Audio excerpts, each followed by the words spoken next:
What's up, agents, and welcome back to another division video where today we're going to check out the patch notes for the Into the Dark Phase 2 PTS that is live right now. And if you want to check me out live, I'll be live just after this video gets published, so you can come and see me play the PTS live, ask any questions and things like that.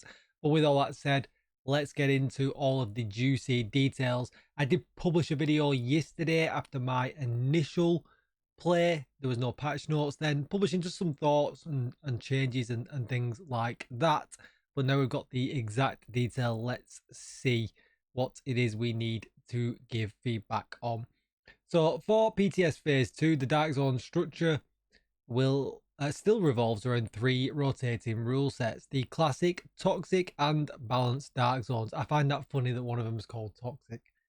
The phase is mainly about seeing how each Dark Zone variant feels, if the rules are clear and the rewards feel worth it. However, the updated weapons and gear affect PvP and how the overall experience comes together. Alright, so basically what they've done is they've given us the actual rotation and what works and what doesn't work. So we've got the classic Dark Zone, which is your standard PvPvE risk versus reward gameplay. So we've got Rogue Protocol active, meaning that you can go rogue. SHD and expertise works in there as well, and it's got global PvP balance. Then we've got the Toxic Dark Zone, which is the PvE variant. So you can't go rogue in there, but you have got access to your SHD and expertise and the PvP balancing. And then we've got the Balanced Dark Zone, which I think might end up being a bit of a fan favorite for anybody, because it is still PvPvE like the classic Dark Zone, but there is no SHD and expertise in there at all. And don't forget, obviously, there's no prototype in there or anything like that either. So, you know, with no SHD and no expertise, it's pretty much going to come down to builds and obviously the new balance as well, because there's a huge amount of gear balancing changes in this PTS as well. So they have given us a bit of a write-up here about it. So the classic Dark Zone maintains the baseline PvP VE experience, so with normalization, watch, expertise, and all the rest of it. So the Toxic Dark Zone is the one where we are PvE. So even though the Toxic Dark Zone is still PvE focused, it is still part of a wider Dark Zone experience. Global PvP balance also applies here, so players can create builds around the same PvP rule set used in the other Dark Zones. The goal is to make the jump between the PvE and PvP variants feel less abrupt without requiring a full build rethink. So essentially, this is the place where you make your build, test it, and then go and try it out against other players. But now they've made some changes. So landmark chests now drop sample canisters as contaminated cache, and that should be no sample canisters. Oh, as contaminated cache items. Yeah, so there's 3 caches you can get that have the sample canisters in 15, 30, and 60. You extract them, and obviously that goes towards your global modifier. We've now got the stabilized agent as well, which has a 33% chance to drop from landmark chest. That feels a little bit low, but if you're in a team of 4 and you open the chest, everyone gets that 33% chance of getting one. But you can only hold 1 as well. So if all of the chests have been raided and are on cooldown, you're pretty much stuck in the DZ until somebody actually then goes ahead and calls an extraction, and you've got to get there quick to kind of hop on it. Toxicity no longer resets when entering the Dark Zone safe house. Instead, the current toxicity value is frozen. The toxicity debuffs have been reduced. Toxic Dark Zone Hunter difficulty has been adjusted. Toxic Dark Zone Hunters now guarantee 1 exotic component each and have a dedicated 2% chance to drop an EB or a RAV. Sample canister gains and costs have been adjusted. They've gone up, but after playing for just over 2 hours, I was already a third of the way through maxing it, so it certainly isn't anything drastic. As well, with the exotic components, If your group tags the hunter, everyone in that group gets that chance at getting an exotic component. And then we've got the balanced dark zone. So basically, SHD watch and expertise are disabled. Deconstructing dropped contaminated items grants double dark zone currency.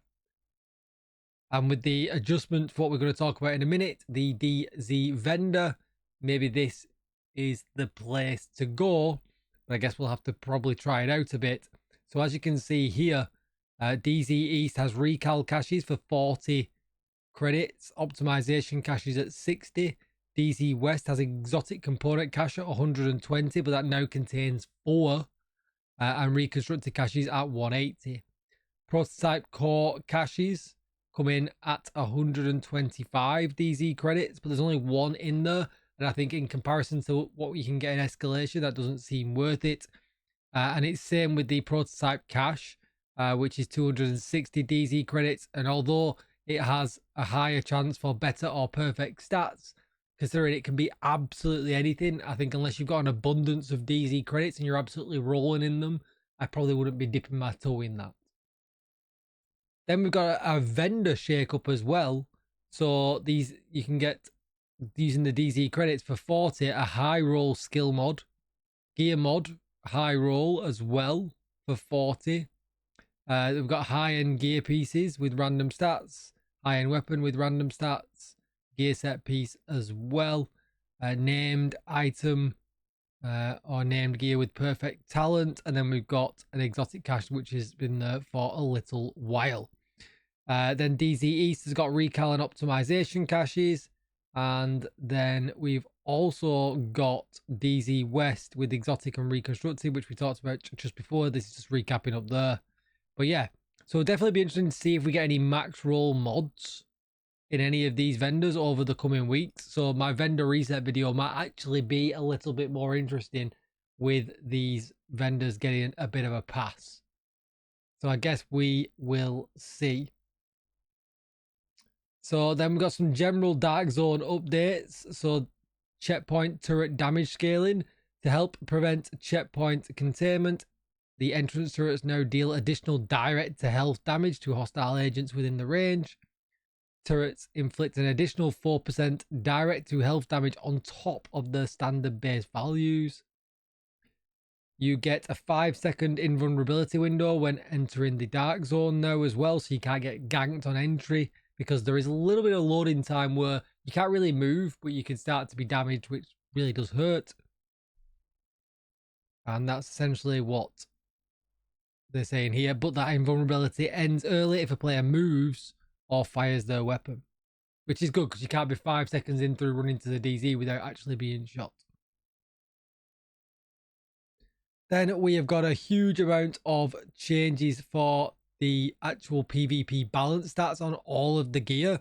Now, a lot of people were using the words nerfs on this, and it's not really and although yes, I get that point that the word nerf is because all of the stats and attributes generally have been lowered, but it's everything to create balance. So it's not like just strikers has been hammered, and that would then to me class as a nerf.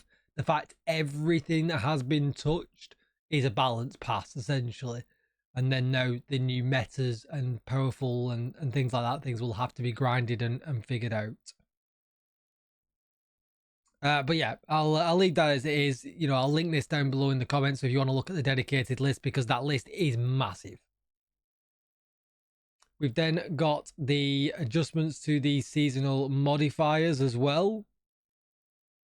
But we've got here the surge effect no longer depends on the weapon used to apply stacks. For example, inhale can now be triggered by headshot kills with any weapon, not only MMRs, rifles and pistols. That's really good. Then leaving it just to a one weapon wasn't the greatest idea. Toxicity now only increases when Sephoric applies Disorientate through its own effect instead of increasing every hit. That's way better as well, because essentially these modifiers were just over punishing. Plague Doctor now affects health only instead of health and armor, and then they've adjusted the values for the active and hostile modifiers. Yeah, I mean this is good change. It was really hard in the last PTS. So then they have changed Escalation around. Now, obviously, we know that within Escalation, they announced that the prototype chances are coming back to the gear crate. So once a day, you can do all of the missions, open the crate, and that's per character as well. And you can get yourself some extra prototypes. So they have gone up in a sense, but they have made some other changes to the currency.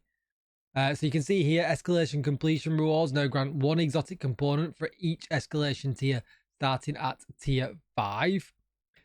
Prototype targeted loot drops have been added back to the chest, which we just talked about.